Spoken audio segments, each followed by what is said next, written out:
Hello everyone, once again welcome back to Commerce Education Hub. I hope all are doing well. In today's class of BCom first year, in the part of economics, okay, economics के विषय में हमारे पास में एक micro है और एक micro economics है. माइक्रो के कुछ पार्ट्स हमने डिस्कस आउट किए थे.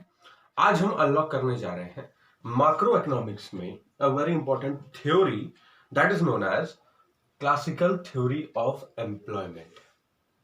Okay, classical theory of employment. सबसे पहले हमें ये जानना होगा कि ये जो कॉन्सेप्ट है आपका एम्प्लॉयमेंट का, ये क्या कहना चाह रहा है. ठीक है, what does this concept tries to tell us, and here is a short hand introduction of the same.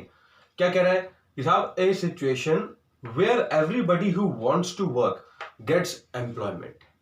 एक ऐसी सिचुएशन जहां पर हर एक व्यक्ति जो जॉब सीक आउट कर रहा है, या आप कह सकते हैं जॉब हंटिंग कर रहा है. ठीक है, seeking and hunting can be the synonyms of the same. जो उन नौकरियों को चाह रहा है करना, उसे तुरंत वो नौकरियां मिल रही हैं. एक ऐसी सिचुएशन जहां पर जॉब्स रेडी फॉर्म में है. ठीक है, एक ऐसा टाइम पीरियड, एक ऐसा time duration in which losing one job and getting another one, इसके बीच का जो टाइम पीरियड है, एक नौकरी छोड़ के हमें दूसरी नौकरी ज्वाइन, ये बहुत ही लेस हो जाए. एक ऐसी सिचुएशन.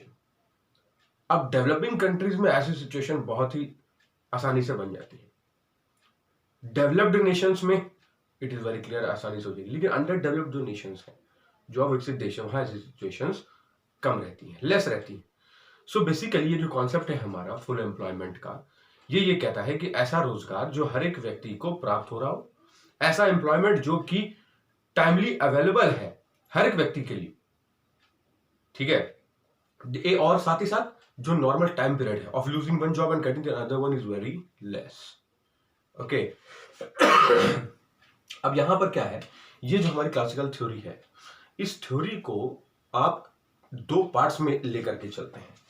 ठीक है, दो पार्ट्स हैं हमारे पास. सबसे पहला है आपका क्लासिकल थ्योरी. ओके, दूसरा है आपका JB से. ये हमारे इकोनॉमिस्ट हैं. ठीक है, और वर्ल्ड ट्रेड ऑर्गेनाइजेशन के मेंबर भी हैं. साथ ही साथ इन्होंने जो थ्योरी बताई है एम्प्लॉयमेंट की, उसे हम सेज, यानी कि JB says law of market, इस नाम से भी हम जानते हैं. Clear, says law of market. अच्छा, यहां पर सबसे पहले हम देखते हैं हमारा क्लासिकल थ्योरी क्या कहती है. क्लासिकल थ्योरी जो है, ये आपका देखती है कि if there is employment in the market, if there is unemployment in the market. ठीक है, अगर वहां बेरोजगारी है किसी मार्केट एरिया, सम प्लेसेस में, तो उसके पीछे the basic reason behind the same is कि मोनोपोली, यानी कि एकाधिकार, और साथ ही साथ गवर्नमेंट का इंटरफेरेंस. यही दो मूल कारण रहते हैं. These are the two basic reasons behind unemployment situation in any kind of market. Clear. अब आपके पास में मोनोपोली, क्लासिकल थ्योरी बोल रही है कि भाई आपके मार्केट में अगर जो अनएम्प्लॉयमेंट है, जो बेरोजगारियां है, वो दो कारणों से है. सबसे पहले उसने कह दिया मोनोपोली, यानी एकाधिकार.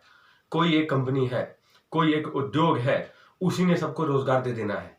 अब जो नए लोग आ रहे हैं, उनके लिए जॉब्स क्रिएट ही नहीं हो रही हैं, नौकरियां बन ही नहीं रही हैं. किसकी वजह से? मोनोपोली, एकाधिकार. अब अगर मोनोपोली को रिमूव किया जाए और साथ ही साथ बहुत एंट्री फ्री कर दी जाए सारी कंपनीज के लिए उस निर्धारित मार्केट में, उस स्पेसिफाइड एरिया में, so it will be easy for the people to get more and more jobs. आसान हो जाता है लोगों के लिए नौकरियां पा जाना. बट मोनोपोली, और दूसरा कारण क्या बताया? Government interference. अब गवर्नमेंट इंटरफेरेंस कैसे माना जाएगा? सरकार का हस्तक्षेप इसमें कैसे हो रहा है? लाइसेंस प्रोवाइड नहीं करना.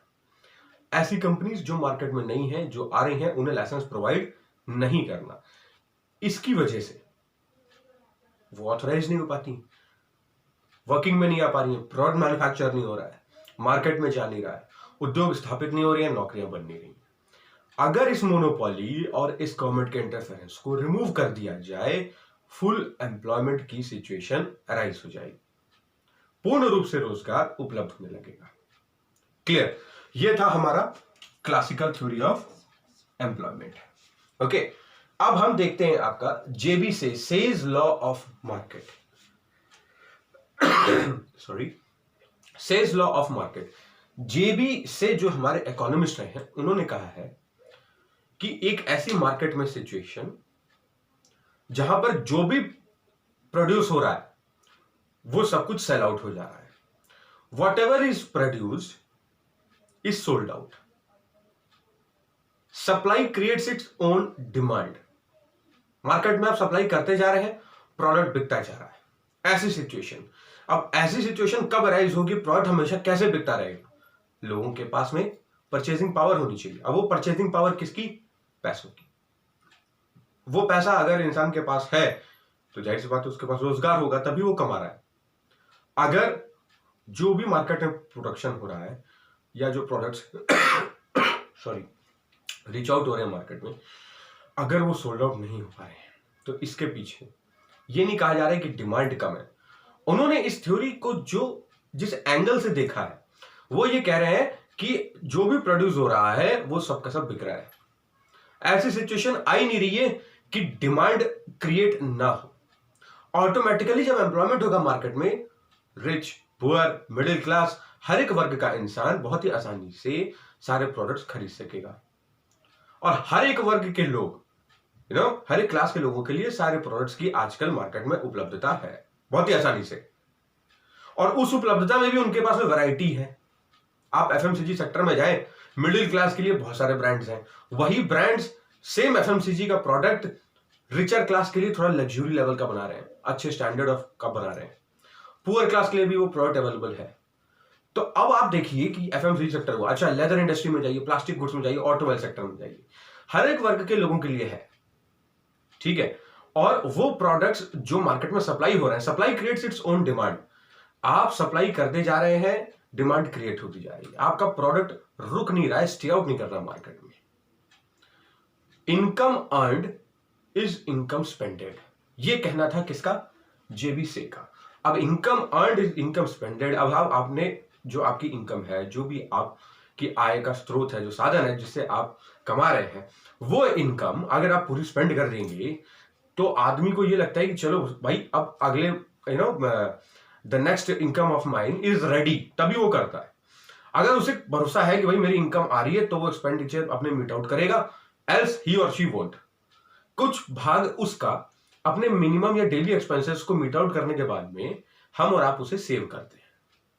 अगर हमने सेव किया है तो देयर इज रिस्क फैक्टर कि हाँ भाई हमारा एम्प्लॉयमेंट कल को हमसे छीना जा सकता है, या आप ये कह सकते हैं कि मेरा कल को अनएम्प्लॉयमेंट की सिचुएशन में मेरी भागीदारी हो सकती है, मैं अनएम्प्लॉयड हो सकता हूं।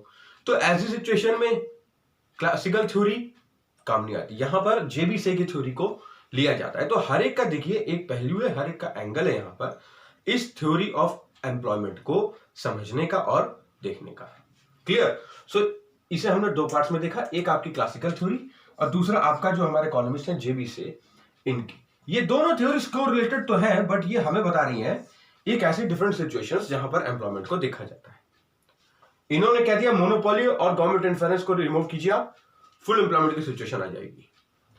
इन्होंने ये कहा what ever is created is for selling, supply creates its own demand, income earned is income spended. Clear? यानी कि लोगों के पास में परचेजिंग पावर अगर है, उन्होंने परचेजिंग पावर से रिलेट किया, and purchasing power means money. लोगों के पास अगर पैसा है तो वो किससे है? एम्प्लॉयमेंट की सिचुएशन से। क्लियर?